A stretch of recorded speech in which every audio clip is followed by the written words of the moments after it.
Those of us who tells you the truth are trying to free you from a mental prison that you don't even know you're trapped within. To free your mind, you must first elevate your mind in order to learn the truth. They keep your mind dumbed down from learning. The hardest prison to escape is the one designed to imprison the mind. As a means of protecting the white society from massive unified black rebellion and retribution, which can be greatly disruptive to the function and stability of the white society, white social engineering scientists have created an elaborate mental prison for the collective minds of black people. And it's so obvious that it's only by not critically thinking that it cannot be seen. Those black people who do not critically think never notice their mental chains. White oppressive forces have done such a thorough job of mentally enslaving our people that trying to teach the truth to some black people is literally as difficult as trying to feed medicine to the dead. Our core problem is that the ignorant and mentally enslaved ones are stubbornly ignorant of their own ignorance and mental enslavement. And they fight fiercely to defend their ignorant and brainwashed views, and they make enemies of those of us who try to free their minds. This keeps the conscious ones and the mentally enslaved ones within a constant battle against each other, thus preventing our ability to unify against white oppressors. It's a daunting task trying to show people whose minds have been brainwashed that their minds are in fact brainwashed. Even if a bee could explain to a fly why pollen is better than shit, the fly would not understand. It's often the same way whenever trying to teach to black people the truth of what has been done to us by white oppressive forces. Nonetheless, we must never underestimate the power of planting seeds of truth into fertile minds. This is why those of us who know the truth must teach. African proverb. Regardless of how intelligent people are, if it's possible to control the information and media images that people receive, it's entirely possible to control what they'll believe, what they'll think, and even how they'll behave. This is true because those who control the information that people receive shapes their minds.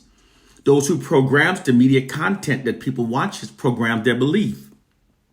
And those who control the people's media images control their culture, because a group's culture is shaped by how they see themselves repeatedly depicted within the media. People often becomes those derogatory media depictions of themselves that they've accepted as being their true reality.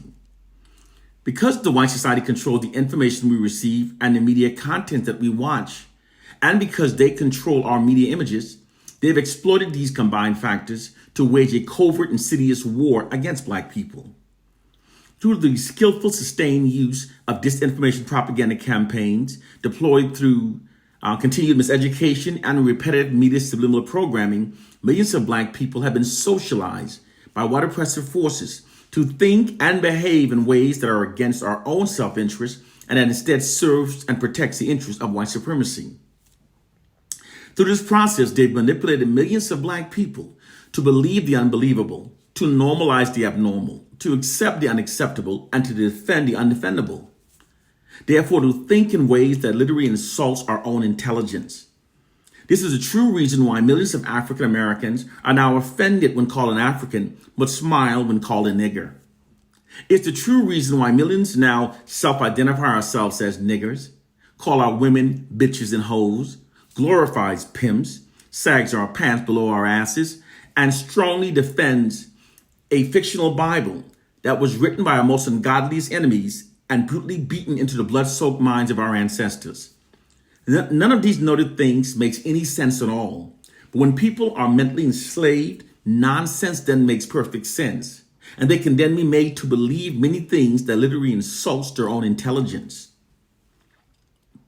It's a social engineering tactic called structural cultural stupidity. Structural cultural stupidity is when the ignorant ones have been deliberately made to be overconfident within a state of ignorance, and it causes the intelligent ones to become intimidated, and then they become silent, thus allowing the idiotic beliefs of the ignorant ones to prevail throughout our communities, creating a culture of stupidity. Here's how this structural cultural stupidity social engineering was done to African Americans. Firstly, we Africans that are descendants of enslaved Africans are more susceptible to social engineering by the white society, given that we've been totally stripped of our true identity, culture, and knowledge of ourselves during the enslavement of our ancestors. If people are born ignorant to parents that are ignorant, and a society that is ignorant lives a life of ignorance, then ignorance becomes the norm. Thus, indoctrination can be called education, and all lies can then be called truths. Because these people never knew the truth, therefore their minds were never truly theirs. And they can then be made into anything the controllers of the information that are fed into their minds wants them to be. Unfortunately, this is our reality. This is reality faced by we, descendants of enslaved Africans that have been brutalized and colonized by the Europeans. We've been stripped of our true history, our true spiritual systems, and have been fed many lies that are designed to mentally enslave us, to reduce our minds to thinking in ways that serve the system of the white society.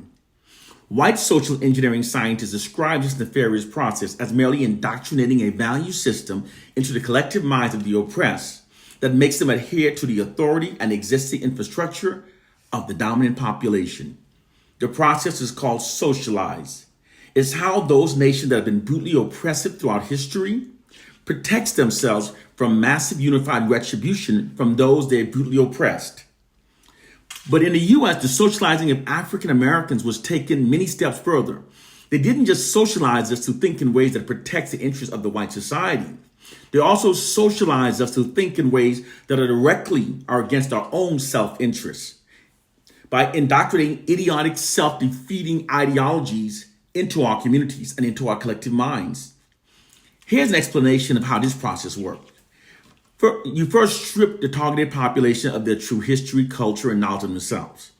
Then you constantly and systematically feed idiotic ideologies into their communities. You then provide a national media platform to those amongst them that have accepted the idiotic ideologies. These are the ones that are ignorant, naive, and gullible. This allows the idiotic ideologies to become elevated and prevail.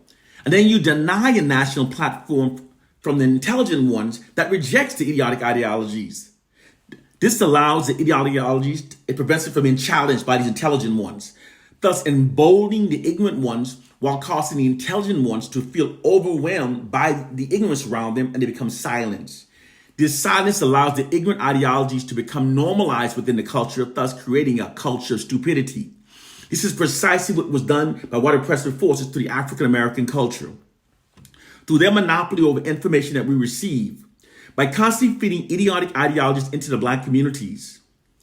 In reality, there are in fact countless millions of African Americans that detest the use of the N-word. And they know that it's stupid, and know that it's stupid to sag our pants, know that it's ridiculous to call our women bitches and hoes, and they know that it's idiotic to pray to the God of the ungodly enslavers. But these views of these intelligent African Americans are being denied a national media platform. The white oppressors only provides a national media platform to those who have the ideologies that's been indoctrinated into their minds by the white society. This allows the idiotic ideology to prevail throughout the African American community, creating this culture of stupidity where we can't liberate ourselves. And when people are born and raised amidst such profound ignorance, those ignorant beliefs and practices becomes normalized. So much, in fact, that those brainwashed black people becomes angry at anyone who points out how ridiculous those beliefs are. This is the truth of our hidden condition. White oppressive forces are waging a covert war against the African American population that most don't understand. This method provides white oppressive forces with their most proficient subjugation tactic deployed against African Americans. Because the subjugation of black people always works best when its victims don't understand how it works. While we read our Bibles believing it will protect us, white oppressive forces study instead how to manipulate the minds of large targeted population. They then use that gained knowledge to socialize us to think and behave in ways that are against our own interests that serve the system of white supremacy, thus mentally enslaving us. Because they socialized us to want to be religious, and therefore we only study our Bibles, we are therefore easy victims of those who have studied instead how to mentally enslave our people. Those black people who don't critically think never notices their mental chains. Welcome to the reality. Black people are in the real matrix. One love and peace.